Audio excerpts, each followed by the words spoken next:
Оросууд түүхийн нефтийг бол хангалттай олборлож байгаа. Харин түүнийгээ боловсруулах хүчин чадал нь бараг тал хүн алга болсон. Иймээс дотооддоо шатахууны хомсдолд орж эхэллээ.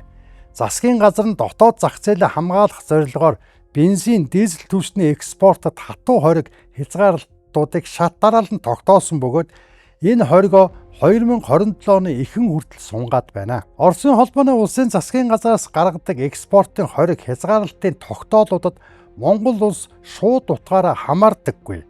Хоёр улсын хоорондох засгийн газар хоорондын хэлэлцээр квот болон албан ёсны гэрээний дагуу манай улсад нийлүүлэх нефт бүтээгдэхүүний урсгал нь энэхүү ерөнхий экспортын хоригоос хууль эрх зүйн хувьд чөлөөлөгдсөн байдаг юм а. Хэдийгээр цаасан дээр квоттой боловч Оросын дотоод дахь нефт боловсруулах хүчин чадал буурсан, өөртөө шатахууны хомсдолтой тулгарсан нь бодит байдал дээр манай улсад шууд нөлөөж байна.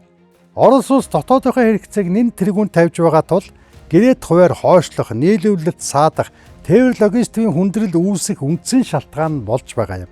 Манай улс хэрэглээнийхээ 90-95% орчим хувийг хойд хөршөөсөө хараат байдлаар импортлдог.